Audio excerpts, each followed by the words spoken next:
Hello, and welcome to The Artist Pivot, a weekly conversation with artists about their current pivot, past pivots, and every pivot in between. I am your host, Ayana Major Bay, an actress who wants to educate, empower, and celebrate artists so they have no option but to thrive. On this episode, I am joined by performing artist and international wellness mentor and advocate, Ceasar F. Barajas. Becoming a wellness mentor and advocate came to be as he still presently copes and manages his own diagnosed anxiety, depression, and post-traumatic stress, and found his calling as an educator and supporter to mental health awareness causes. As a trauma-sensitive certified yoga instructor, meditation teacher, and breathing techniques instructor, he specializes in mindful resiliency for trauma recovery and compassion fatigue, and has taught all over the world. He's served as a guest panelist and speaker at Rutgers and Fordham Universities, numerous corporate events, podcasts, and is an adjunct professor at Columbia University, teaching meditation and mindfulness for their Teachers College Summer Principals Academy. As a 7-year U.S. Navy veteran, he also works with the Veterans Yoga Project as an ambassador and master teacher, with experience supporting recovery and resilience of veterans, many of which experience post-traumatic stress, trauma-related challenges, and other mental health issues. He not only serves the veteran community, but active duty armed forces members, their spouses, and community at large. Ceasar also provides group yoga, fitness and meditation classes, and personal coaching and advisement, both in person and online, to an international community of individuals via multiple apps and his website, www.thejourneywithceasar.com. And in his spare time, Ceasar is also an award-winning singer, dancer, actor, fight and dance choreographer, musical theater talent, and voiceover artist. We discuss how yoga and meditation is available to all, pandemic or no pandemic, the agency for artists to learn that worthiness doesn't equate busyness, and how we must find a way with our art to stand up for ourselves, stand up against harassment of the Black and Brown communities, and just be good humans. Here's our conversation. All right, y'all. So today I am so excited. Rather, I should say over the moon that joining me, I have Mr. Ceasar F. Barajas. Ceasar, hi, my friend. Hello, my lovely, beautiful human friend of mine, fellow performers, extraordinaire warrior of light and love, and superhero. Ayana, you already know that one time we talked last year and you were in the middle of season 1, I said, please, if there's any room in your schedule, allow me to come and be a guest of yours. And so I am honored and happy and so humbled to be here with you. Thank you. Oh, thank you. And you're welcome. You're so, so welcome. And thank you for accepting my invitation. And also, so I have stopped kind of asking the question, how are you? Because I feel that's such a loaded question right now. Yep. So my first question to you is, or actually this is a twofold question. Number one, how does your soul feel today? And also, what are your hydration levels like? Have you had enough water today? Soul today, current moment, present moment, because it's the only moment, is overjoyed and feeling so grateful. And I'm feeling connected and supported, and my soul is feeling loved. And there are hints of heartbreak and grief and sorrow. And I'm fully hydrated, so much so that I hope that I don't have to get up and go to the bathroom in the middle of this because I'm so hydrated. Understood. I'm trying to get like you, Ceasar. I'm trying to get like you because I have not had enough water today. I've had a cup of coffee and I think I've had half of a bottle of water.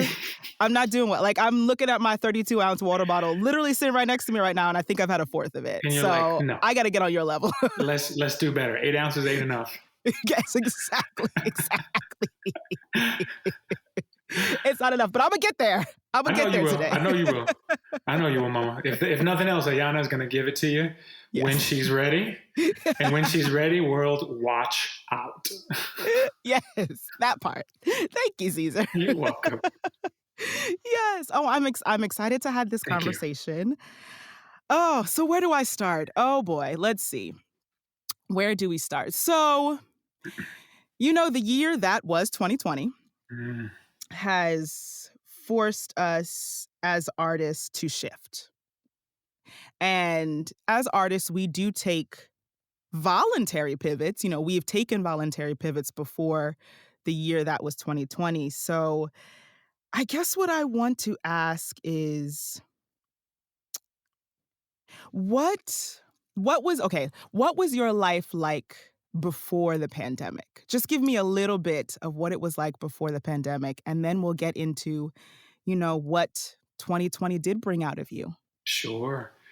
Prior to pandemic, so prior pandemic, Mhm. I was and am a professional performing artist based out of New York City, part of the exclusive New York City fitness family. So I was coaching. So in a typical week, I was on auditions and or booking, yes, direct booking for television, film, voiceover, musical theater, Broadway regional.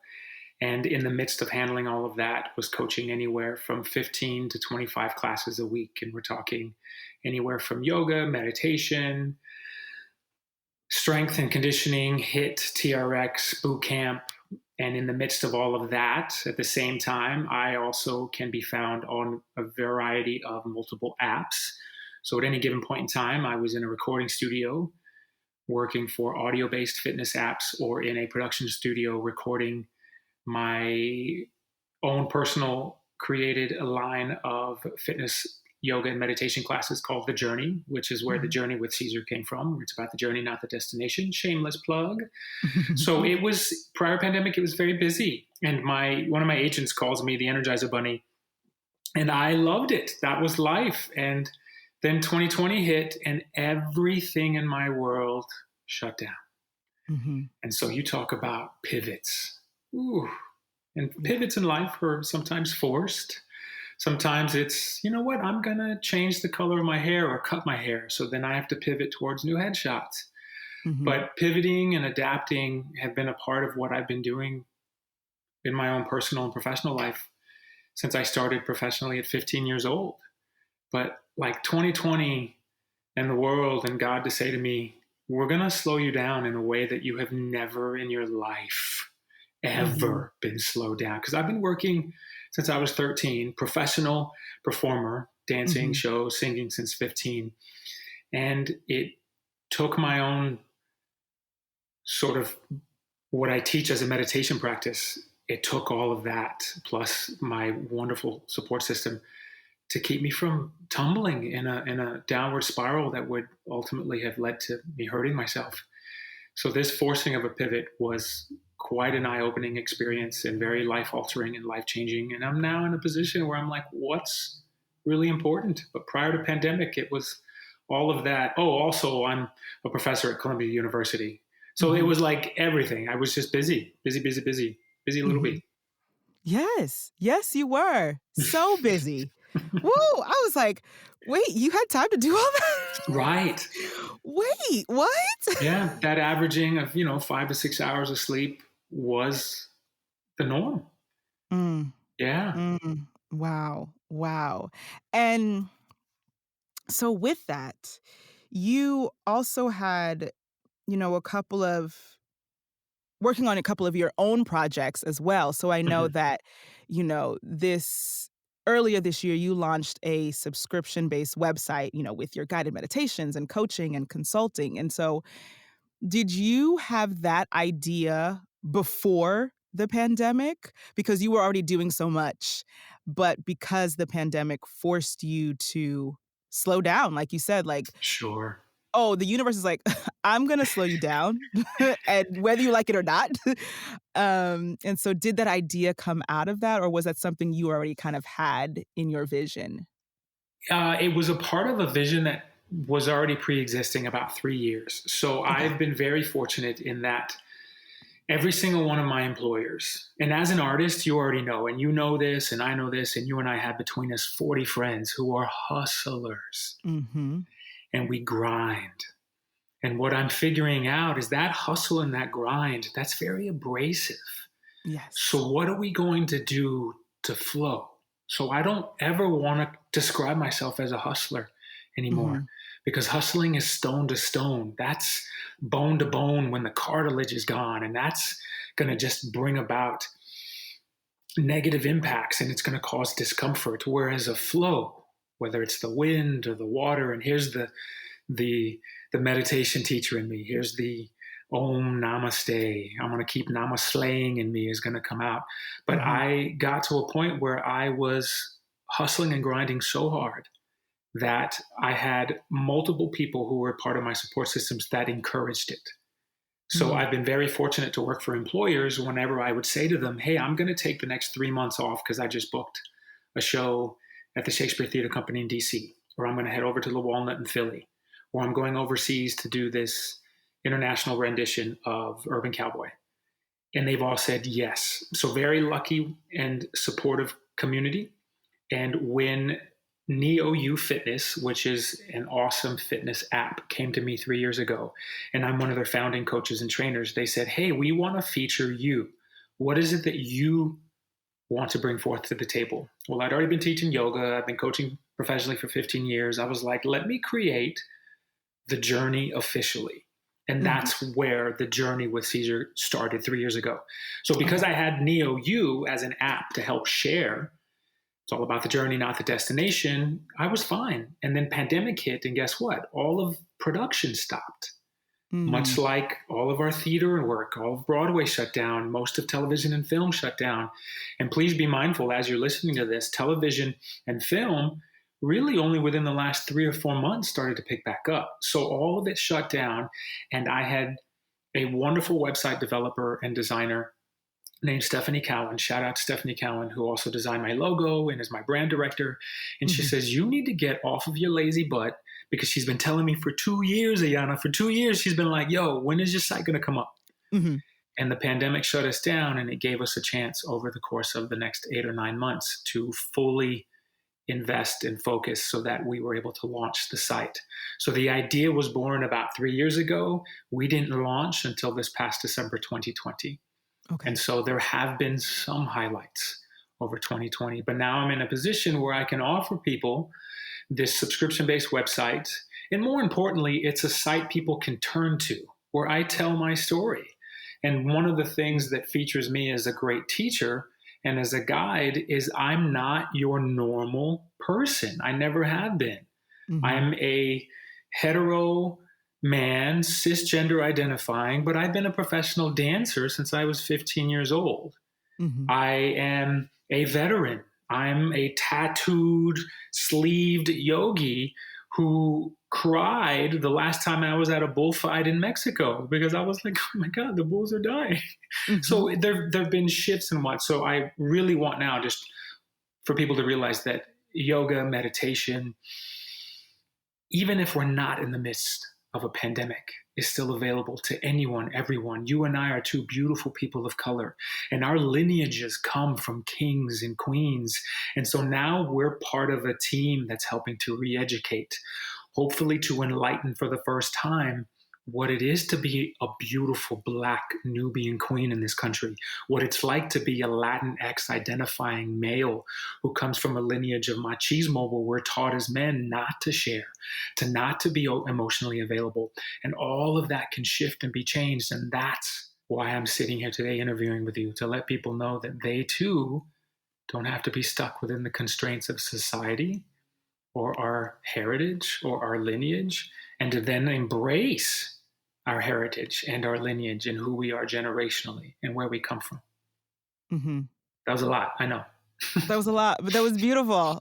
I'm just like, "Oh, you could keep speaking, Caesar." Like, that was beautiful, that was beautiful, and there were as you were speaking, I was like, "Oh, what about this? Oh, what about that?" So I'm gonna kind of, try to stay focused. I have a couple of things I wanted to ask you. Sure. Um, but with that, with the helping of people to, realize that they can be vulnerable and they Hmm. can share their emotions, whether they identify as a man or a woman.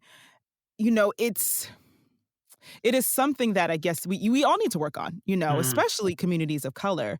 But I wanted to ask you actually about the Veterans Yoga Project that you had started because you mentioned you were a veteran, and then I was like, oh, and then you're talking about, feelings. Oh, and then meditation, and I was like, oh, sure. there's so many things. But yes, let's talk about that for a moment. Your Veterans Yoga Project and why you started that. Sure. I would actually love to lovingly correct you. I did not start the Veterans Yoga Okay, Project. The thank you Veterans for Yoga correcting Project, me. no, you're welcome, was founded by a wonderful gentleman named Dr. Dan Libby back in 2010. So we're going Hmm. on a decade plus of work.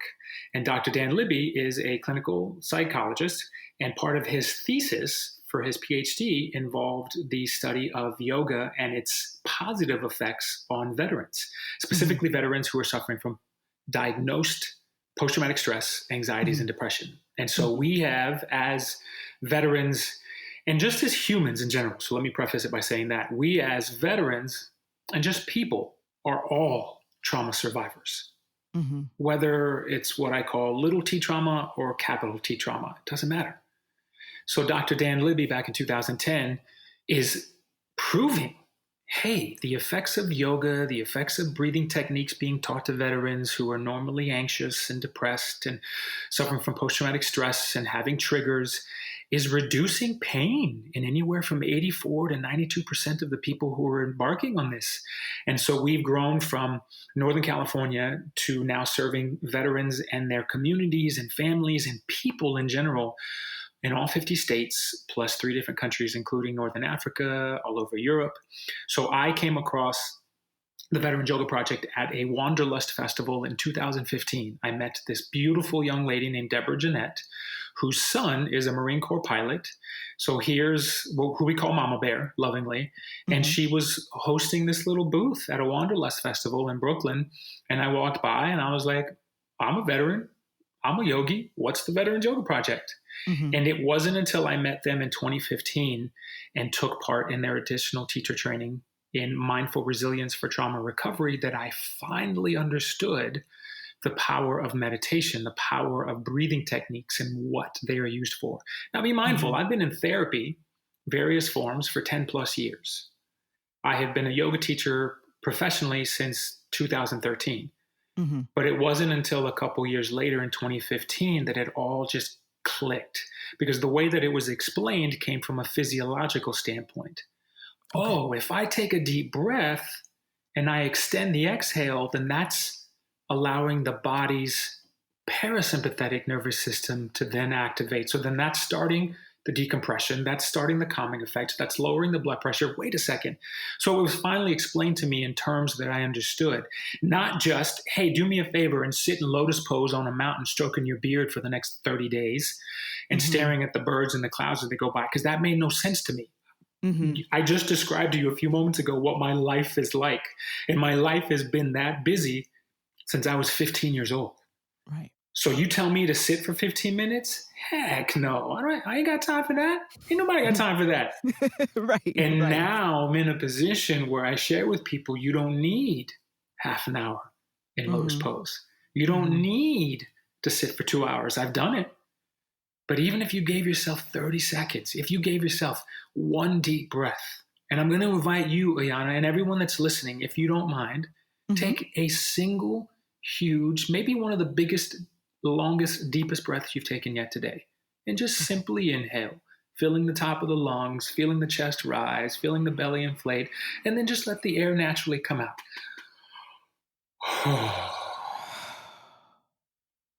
And that one conscious deep breath is meditation. That one conscious, controlled deep breath, which is available to you 20 times a day, 150 times a day, is already Hmm. putting your body in a physiological standpoint to better respond. So, guess what? It was meditation, several deep breaths before I walked into that audition room. Hmm. It was that breath that I would take as I handed my music to the pianist. Hmm. And then I'd look over and say, I'm ready. And I would take several of those moments, but we don't often award ourselves that because we think that because our world moves at 1,000 miles an hour, that we got to move at 1,000 miles an hour. And guess what? Life in the Fast lane is exciting, yes, but life in the slow lane gives you a chance to actually see things. Yeah. Oh, that was beautiful. I love that. Oh, I love that, Caesar. I love it. thanks, Mama. And oh, yeah. So let's talk about that because you just brought that up about auditioning. And as artists, no matter what medium you're in, you may have to either audition or submit your portfolio or, you know, call somebody to be like, hey, can I work on your project? But our industry does live in the fast lane. Mm, And taking that time to specifically choose to be in the slow lane so that you observe and you see and you feel can be very hard for artists because we're trying to keep up with our industry and the fast lane that it's in. mhm, And so I would ask you, because eventually the industry will return. Do we know when? No. Do we know what it's going to look like? Not really. mhm. But what advice would you give to other artists and creatives about, the way they should think about returning to the industry and maybe trying to keep in mind, maybe I should be in the slow lane. Maybe that means making boundaries and not accepting an audition Mm, in 2 days. You're like, tell my agent, listen, if they can't give me a week, I'm not going to audition for them because they're going to have to respect my time. mhm. Or walking into the audition and allowing yourself that breath first. Then, okay, going to the piano. Okay, now I'm ready. Mm, that's a fantastic question. And there are a myriad of ways to answer this. Mhm. And I was fortunate because pandemic hit and then was immediately approached by a dear friend of mine named Molly Morse, who's one of the producers for Come From Away Mhm. and Diana the Musical. And she says, hey, will you take part? First off, she says, do you have time?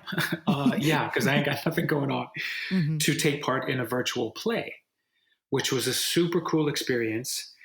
And this was back in June. Because Mhm. at that time, I'm like, oh my gosh, yeah, I'd love to, like a virtual play, because, we'll be back up and running, in a few months. Mhm. At the time, when we shut down in March, it was like, oh yeah, let's give everybody a couple of weeks. Mhm. Little did we know. And then I was fortunate enough, once production on television started again, to book a couple of co-stars Mhm. on Pose, on FX, as well as FBI Most Wanted on CBS. So to my fellow artists, please, please, please give yourself the grace to understand that patience is what's going to be needed in this business long term. Mhm. I get it. We all want and think we need now. I want that recurring starring role on a TV show. I need that Broadway credit. Mhm. No, my beautiful friends, the only thing you need is water to drink, food to drink, a shelter over your head, and some clothes on your back. That's all you really need. But it's taking and trying to get artists to understand that their worthiness doesn't equate busyness. Mm. So just because you've been given 2 days to throw this audition together, and let me tell you what I've had to do is I've auditioned quite a bit over the last 9 months. And because Mhm. I am by myself, isolation in my New York apartment, I don't have a reader. I don't Mhm. have the blessing to walk into a studio or call up one of the homies. Mhm. So what I would have to do is record my lines, and then I'm figuring out how to play it back and adjusting those levels. So I'm essentially reading with myself, Mhm. and it's booked me a couple of shows. But to my artists, there are always going to be, and this is to your theme of pivoting, there are always going to be ways that you are going to have to shift, and that equates to the impermanence of life. The only constant is change. We've all heard it, but do we Mhm. really soak it in? And so once we start to get back to work, let us then take, do we have the courage? And courage is not the absence of fear. Courage is us sitting there, standing there, terrified and doing what it is that we have to do. I still, to this day, 30 plus years of entertainment experience, am terrified prior to a curtain rising, terrified prior to that first note What? playing, terrified before the director says, background, action, and action. Terrified. Okay. And what we have to do is give ourselves the grace that we have been trusted to come in. We have been trusted to enter a room. We have been trusted to be invited, because every audition is still a performing opportunity. So it ain't about booking the job. Please, let's get that into our heads first and foremost. And then what can we do with that courage in our hearts to then stand up for our Black and Brown community, our Asian community? What can we do to help reduce the harassment that comes with people being empowered? And we're talking on all fronts.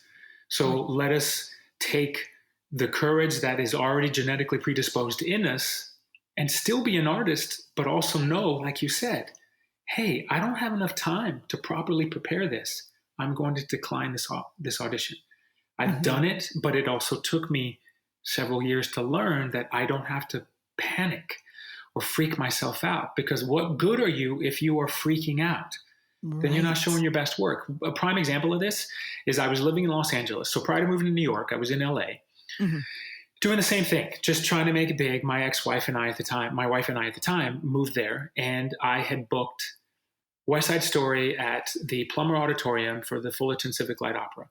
So I would leave, if anyone's familiar with Cali, Thousand Oaks, California, which is 101 North, like heading towards the beach. And I was working for Trader Joe's from 5 in the morning until 1 in the afternoon. Leave Thousand Oaks, drive the 2 hours that it would take me to get to Long Beach for rehearsals. From Long Beach and rehearsals, we'd be done at 10:30. I would drive back to North Hollywood, get about 3 hours of sleep, and come back in. And then that's not even including if in between those commutes or in between these appointments, you have auditions. So you got to get out to casting in Santa Monica or even in New York. I'm in the middle of 3 classes. Hey, can one of my fellow coaches warm my class up because I have to go 16 blocks north to do this quick audition? So we got to a point where it's like, wait a minute, what good am I going to be if I'm running around ragged? What good am I going to be if I'm running around like a chicken with my head cut off? And this is why I call all of my listeners soaring eagles. Because we ain't got time to F with no chickens. Chickens running around with their heads cut off don't even realize it. Eagles soar. So do you want to be a chicken or do you want to be an eagle? And there are times in my life where I was the chicken. And proudly so, and still worked. But at what expense? It cost me anxiety. It, at some points, physically made me ill. And what we don't give ourselves as artists enough realization of is that if I say no, it's not the end of the world. One of my favorite professional stories, his name is Riz Ahmed. Riz Ahmed starred in Rogue One. So Riz, what most people don't realize, he's British born, is a prominent musician rapper. So he just starred in the Amazon Prime movie where he played the drummer that becomes hearing impaired. And so the story is that as he was auditioning for Rogue One, which is what put him on like a prominent map internationally. But Riz is like us. He's an artist. And he auditioned, and casting, the director failed to tell Riz, you booked. So they already knew that they were going to use him. And he sent in audition tape after audition tape after audition tape. He had like 8 different audition tapes. He was like, I want you to see that I can do this. And, I want you to know that you can count on me. So we have this tendency to want to please. And trust me, fellow artists, if they see in you what they need, it's evident from the moment you walk in the door. It's evident in the confidence that you carry, which introduces itself well before you ever open your mouth or sing that note. It's, can we be in a position to be a good human? Now, I joke about this because with Riz Ahmed, he has said this in later interviews. If casting would have just told me, you booked, I wouldn't have been as frantic, but that's what we do. We want to please. We're all artists and performers of some variation. And so that means that we are, whether we want to admit it or not, narcissistically and egocentrically driven. We want to be seen and we want to be heard and we want to please. But that first person that we need to please isn't casting or the director or that producer. It's, are you okay with what you just did? Did you walk out of that audition room and go, you know what? I gave a good read. So guess what? It's treat yourself time. It's time for a New York slice. So I'm going over to get some Ben & Jerry's non-dairy ice cream, whatever it is that you do. But it's that. It ain't about the people that are sitting across the table. It's how satisfied are you with your work, but we're not taught that. This is a whole separate podcast interview. We're societally told, we are raised as Americans on a system of reward versus punishment. Yes. If you do good, you will be rewarded. If you do bad, you are punished. And guess what? There is no good or bad. I am allowed in the same breath to feel tragic sorrow as well as triumph. And we're told you have to pick either or, and that is not true. So as artists, can we take ourselves and step away from what is good and bad and just give ourselves an opportunity to either constructively or destructively react to whatever this situation was?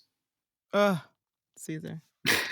Ceasar! I can get really heady at times, so please but forgive me. There's nothing to forgive you for. I love that. And just as, like, right, there is no good and no bad, meaning, as artists, we're like, oh, that was terrible. Or that was, we punish ourselves. We either reward ourselves or we punish ourselves instead of going, I was there, I was present.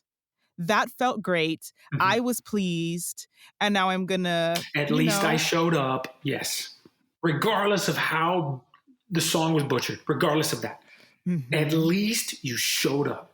Right. Period. Yes, you showed. And even when you were talking about when you do walk into the audition room, that confidence you bring and just the human that you bring into that room, people have already decided, oh, I want to work with that human. Oh, I want to be in their presence. Because I've had auditions that I have butchered. I mean, embarrassed, Ceasar. And still booked? And I still booked. Yes, ma'am. Yes. How in the world did that happen? Right. Because they know that Ayana's going to come in and she's going to be first and foremost a good human. Being a professional and being a talented professional, that's third or fourth on the desire list. Right. Are we going to have someone who's mature and responsible and basically a good human, please? Yes. Because we all going to be stuck in these rehearsals for the next 6 weeks. And then if we're going on the road or we're about to start this show, you already know it. Listeners, you already know it. And don't nobody want to be around somebody that's negative. Yes. Period. Yes. So young artists, fellow artists, whether you've been in the game a minute or you've been in the game for 30 plus years like me, give yourself the opportunity to be a good human. That's Trust what it is, me, Ceasar. Because it works out. I remember walking into casting for Orange is the New Black, booked. And then they decided production a week before we were to shoot. We're not going to go with muscular and tattooed. We're going to go with taller and heavy set. Great. Ain't nothing I can do about that. And guess what? They called me 3 weeks later to be a guest on Gotham because they were like, we just love you. So we want you to work somewhere. So I've got this spot for the season finale of season 4 for Gotham. Would you be interested? Yes. You mean a direct book can occur because I was nice to someone? Yes. Yes, it can. Yes. Yeah. Yes. And that's a whole other podcast on like audition etiquette and what to do and what not to do. What's right? Right. But yeah, just be a good person, please. Yes. Right. Please just be a good person, be a good human, and everything else will unfold. Like a lotus flower. It will just all unfold. Yes. And don't forget, no mud, no lotus. No, that is true. Friends, if there's no mud, this lotus does not sprout. So you have to get dirty. So please don't come in thinking that you got to be as polished as this gem. No. I want to see the rough edges. I want to see the scratches. I want to see the scars. Right. That tells me that you have been through some things. And I think that that's what resonates with people when I start to guide. Is like I openly share my story because, it's a miracle that I'm even here. Ayana, I was telling you prior to us recording, but like I've been in the room where things have happened. Like I know Lin-Manuel personally. I was a part of his Hamilton pipeline and have been for the last 7 years. I've also sat with J-Lo and Sarah Bareilles and Chris Brown as a performer as this and that. Yes, every Emmy, Grammy, Oscar, Tony winners that I worked with. But more importantly, is I remember when I was getting shot at, real life. Mhm. I Yeah. remember sitting in a jail cell and thinking, I don't have to do this. Like, Mhm. so we get to a place where we think the ultimate goal in life is the destination of a Broadway credit, but it's not always about that, my friends. And that's why the journey exists, is to remind you lovingly that it's about the journey that you're on, not the destination. And can you be a good human while you're on it? Because guess what? 2020 proved to us things in a heartbeat will be stripped away from you, Yes. taken away. And we're not just talking like jobs, Mhm. we're talking about people. So, by show of hands, how many lost people over the last year? Right. You know, Right. And it is about I think hmm, I think that 2020 and just this time in general, the pandemic and everything that's happening around the world and all of the racial injustice and all of the mhm. hate that was that has been here. That's the thing. It's all unfortunately always been here. It's never gone away. It was just swept under the rug and now the rug is being pulled up because we're tired of it. Mhm. All of that has showed us that this is about the journey.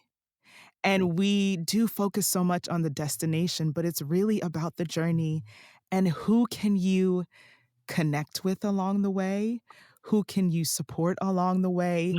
Who Mm. can you love along the way? Who can you inspire along the way? And who can you, well, when we can touch again, who can you hug along the Oh my way? goodness, yes. And it is all about the journey and your personal journey and your family journey, your community journey, Mhm. and who you are as a human Mm. in said journey. Mhm. And I want to piggyback if I can. Of Your course. your win is my win. Yes, Like, yes. when Ayana books a show, or it happens every week. I'm watching a movie or a TV show or reading the latest from Theater Mania or Broadway World, and I'm like, these are my friends. My Yes. friends get to do these things, and guess what? I get to proudly say, I know them. Yes, I love that moment. I'm like, It's "Oh, I know that it's person." Buddy from Elf, Yes, and he's talking yes, about it's Santa. I know him. That's what it uh-huh. is. Yes. And then when we're graced and lucky and have put in the work and the time that it takes, people will say the same thing about you. Mhm, We talk mhm, about connecting and we talk about your win is my win. I remember at one point years ago, I had just started on like my choreography journey. And mhm. again, I didn't grow up a technical dancer. I was doing shows at 15, but that's because I could pick up the choreo. I Okay. didn't start technically dancing until I hit college and I was almost 21. Mhm. But I remember being asked to choreograph the Donkey Show, which is a 70s music version of Midsummer Night's Dream. 22 numbers. And I'm like, what am I going to do? But I said yes. Mhm. And what did I do? I sought the advice and seeked the insight of my friends that had already been established and in the game. And because we had connections, I was able to say, hey, I'm kind of freaking out as to how to plan this. So I Mhm. took the advice. I took this particular nugget of wisdom and this insight. And so I tell people now who I am now as an educator, as a nurturer, as a motivator, is all things that I've stolen from people that I Mhm. love and respect, happily stolen, by the way. Mhm. So when Ayana wins, I get to say, yo, that's my girl. When Yeah. I get situated with people who are outside of entertainment and not just in the corporate teaching, yoga, meditation world, but just in the world in general, you get to say to someone, these are my people. It's about establishing that tribe. Mhm. It's about putting ourselves in a position to understand and really fully embrace Yeah. you and what you vibrate within yourself is vibrational also in nature and vice versa. What vibrates in nature around you is what vibrates inside of you. That which you think becomes your world. So, do you want to surround yourself with people who are sucking the life out of you? Do you want to surround yourself with people who are maybe just a little too pessimistic? or just want to focus too much on the news? Or do you want to surround yourself with people who are like-minded and want to stand for what is right so that we can start to help eradicate everything that was ever a part of your life that caused you to hurt yourself or to hurt others? Do we want to stand for what is on the right side of being human to help eradicate racial injustices, systematic injustices, judicial injustices? Are we going to help to prevent the overcrowding of our prison systems? Are we going to help and stand so that women that we know and love, we came from Mother Earth, we came from women, don't have to be subjected to misogynistic and objectifying treatments? Can we put ourselves in a position to understand that people of color in the theater community, which has predominantly been white, have something to say, can be the lighting directors, the producers, the writers? Can we then put ourselves in a position to understand that as Americans, we are not on lands that originally belonged to us? All of that comes into play in being a good human. And it can be overwhelming. So overwhelming. Right. But put yourself in a position where you pause, and this is what it ultimately comes back to. Reflect, feel, take that deep breath. Tell your story. Walk into the room, sing your song, act your heart out. And when we get back into a position where, like you said, we get to safely hug each other, hug and embrace, and not just hug and embrace simply for the sake of hugging and embracing. But if anything, 2020 has reminded us that we as humans are social creatures, and all of that got stripped away from us. Yes. So just be kind. Hold the door open for someone. Buy someone a cup of coffee randomly. Like just little things. Yeah. And they turn into big things. They do. They do. Little acts of kindness can go a long way. It's free. Sprinkle that ish everywhere. Yeah, right? Yes. It's free. Oh my gosh, please. It's free. Yes. I think we forget that sometimes. Yeah. That kindness is free. Yeah. And you need to sprinkle it everywhere. Oh, Ceasar. Ooh, before I let you go. Yes. Do I dare ask you one more? Yes, I am going to ask you one more question. Sure. So backtrack on myself. So I just, want to know right now, what are you currently working on and, providing for people in these very surreal times? I would love to share with the world and all of our beautiful soaring eagle listeners that what I'm working on now is honestly myself. Okay. Yes, please go and visit thejourneywithceasar.com. Please sign up. Please create some passive income for me because I'm financially strapped and don't have a job. But more importantly, over the last couple of weeks, and I mentioned this to you, Ayana, in our pre-show interview, finally came to a place where I'm comfortable enough to say I have to step away. So this interview right here, March 23rd, Tuesday, 2021, is my last official interview for at least the next 3 to 4 months. And I'm stepping away because I realized I am so graciously gifted to be able to serve all of these wonderful communities, but the last year has taken quite a bit of my mental health. And it has put me in a particular place of fatigue and depletion and heartbreak and grief and sorrow. So I am going to step away so that I can come back and better serve the communities that I'm in. So what I'm working on right now is me. And let me and my own life and my own personal story be a reminder to all, like whether it's 4 months you take away or you take 4 hours, step away for you. We need you. We love you. We see you. We hear you. We appreciate you.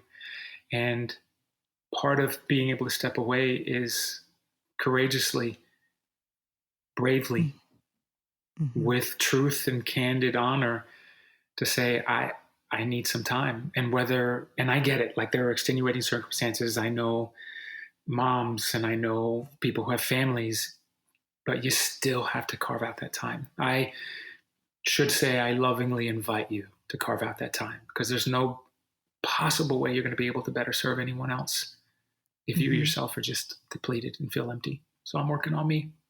Right. Yes, yeah, you're working on you. Mhm. Yes, and that's so true. We have to take care of ourselves first before we can take care of anybody else. Absolutely. And so I know by time this airs, yes, y'all, we are recording in March.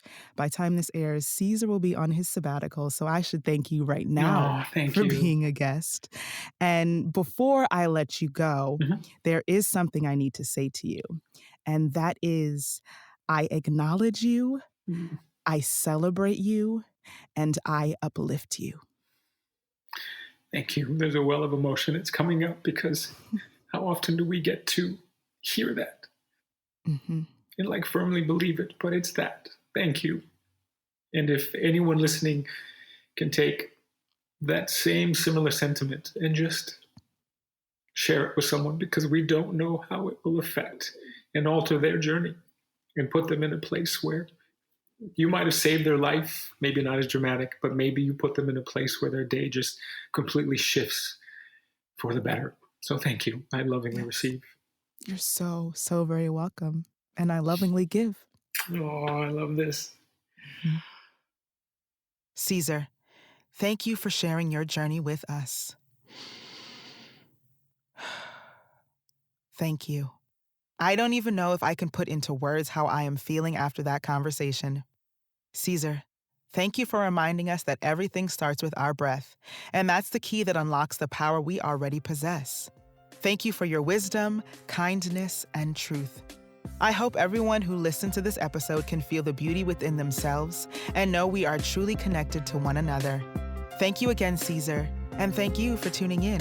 I'll speak to you soon.